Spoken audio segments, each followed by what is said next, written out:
यूहन्ना रचित सुसमाचार में हमने कल देखा हुआ था लाजर की मृत्यु के बारे में। लाजर यीशु मसीह के साथ उठता बैठता खाता पीता था, यीशु मसीह उससे प्रेम रखता था, फिर भी मर गया। यहाँ इसी तरह आजकल विश्वासी का जीवन बहुत सोचते हैं बड़े आत्मिक बड़े प्रभु यीशु मसीह हमारे साथ हैं, पवित्र आत्मा का अभिषेक हमारे ऊपर है, फिर भी वो मर जाते हैं। उन्हें नहीं पता होता कि वो स्पिरिचुअली डेड है, स्पिरिचुअली मरे हुए हैं।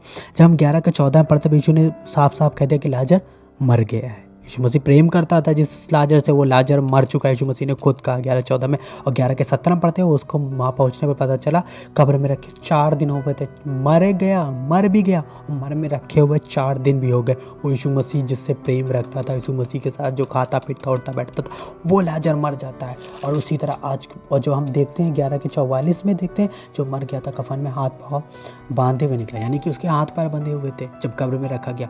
उसी तरह आज विश्वासियों की हालत भी है जो कब्र में पड़े हुए बिल्कुल मरी हुई है, स्पिरिचुअली पूरी तरीके से डेथ है। जैसे लाजर मर गया था, स्पिरिचुअली तरीके से डेथ हो गया था, वैसे ही इसमें 44 में जब पढ़ते थे हाथ पैर बंधे हुए होते हैं, वो बंधा हुआ निकलता है। उसी तरह आज विश्वासी कहते हैं वो चर्च जा रहे हैं लेकिन उनके हाथ बंधे हुए, वो प्रार्थना कर रहे हैं, हाथ उठा रहे हैं, लेकिन उनकी प्रार्थनाओं से कुछ नहीं हो रहा क्योंकि उनके हाथ शैतान ने बांध रखे, क्योंकि वो अभी भी बंधनों में है। उनकी हाथ उठाने से सोचा, उनके मुंह पर शैतान ने उनके मुंह को बांध रखा है। वो बोलते हैं, वचनों को पढ़ते हैं, वचन बोलते हैं, लेकिन उनके कहने से कुछ नहीं हो रहा। परिवार में कोई विश्वास नहीं आ रहा, परमेश्वर का कोई काम नहीं हो रहा है।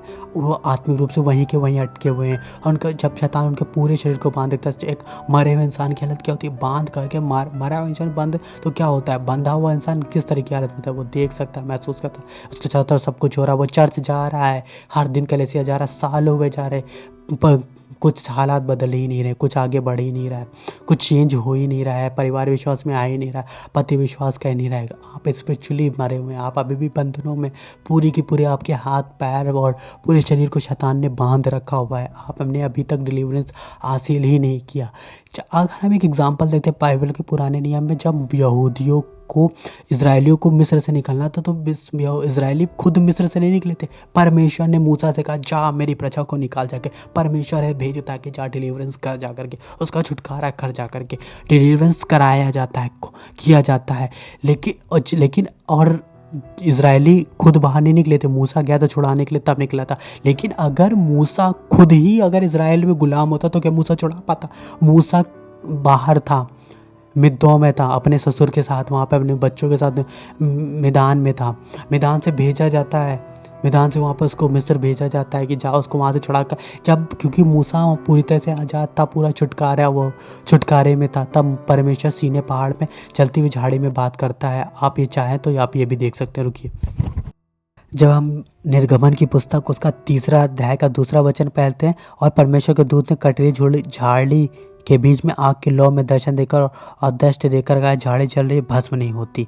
और यहाँ पर आप आगे पर देखते हैं, फिर यहोवा ने कहा मैं अपनी प्रजा के लोगों को मिस्र, जब 7वां पढ़ते हैं, फिर यहोवा ने कहा प्रजा के लोगों को मिस्र देश से दुख से देखा है, उनकी चिल्लाहट परिश्रम कराने वालों के कारण होती है, उनको मैंने सुना है, उनकी पीड़ों को मैंने चित्त लगाया, इसलिए अब मैं उतर आया हूँ उन्हें मिस्रियों के वश से छुड़ा और देश से निकालकर अच्छे बड़े देश में निकाल जिसमें दूध और मधु की धाराएं बहती, अर्थात हित्ती, कनानी, या आगे लिखा हुआ। आप इसी का 4 पढ़ते हैं ना, 4 के 18 में आप देखें, तब मूसा अपने ससुर यित्रो के पास लौटा और उससे कहा मैं विदा कर कि मैं मिस्र में रहने वाले अपने भाइयों के पास जाकर देखूं मैं कि वे जीवित हैं या नहीं।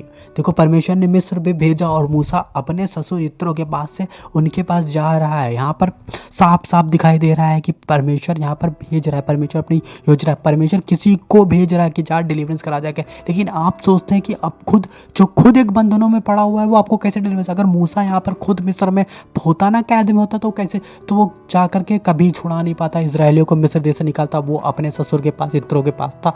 वो जब मूसा मिस्रियों को मार करके भाग जाता है मिस्र से, ये मित्रों के पास, फिर मूसा जाकर के उनको छुड़ाता है। इसीलिए जब तक कि आप खुद बंधनों में, आप ये सोचिए जब खुद बंधनों में है, जिनके खुद के बच्चे दुष्ट आत्माओं में हैं, जिनके खुद के पति विश्वास नहीं करते, वो आपको कैसे विश्वास में ला सकते हैं? आप ये सोचिए, जिनको खुद छुटकारा नहीं हुआ, जो खुद चर्च में खड़े होकर के कहे कि शराब पीने वाली एक दुष्ट आत्मा होती है, और जो खुद को उस दुष्ट आत्माओं से छुड़ा ना पाए, खुद उन्हीं चक्करों में पड़ा, या उसके घर का ही कोई मेंबर दुष्ट उस बंधनों में पड़ा हुआ है, उसकी खुद की आत्मिक देह आदि देह, उसकी आदि देह, उसकी खुद की आदि देह, क्योंकि हस्बैंड और वाइफ आधे एक बॉडी होते हैं। पर उत्पत्ति की पुस्तक पे साफ साफ स्त्री पुरुष एक देह।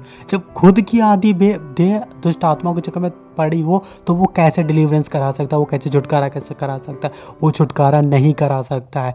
सब अगर मूसा मिस्र में होता तो मूसा उस मिस्र से इजराइलियों को कभी नहीं निकाल पाता। मूसा फ्री था, इत्रो के पास, अपने ससुर के पास था, फिर वो मिस्र जा कर के उनको छुड़ा देता। इसी तरीके हमारी स्थिति लाजर जैसी स्थिति होती है। लाजर कब्र में पड़ा हुआ था, बंधा हुआ पड़ा हुआ था, उसको देख सकता था, महसूस करता था, सब कुछ होता हो सकता है, वो बंधा हुआ पड़ा हुआ था। लेकिन वो जब तक यीशु मसीह उसको निकालने के लिए नहीं आते कब्र से, जब तक यीशु मसीह का शब्द नहीं आता है 11:44 के हिसाब से कि लाजर बाहर आ जा, और कफन में बंधा हुआ निकल आता, तब तक वो बाहर नहीं निकल आ सकता था।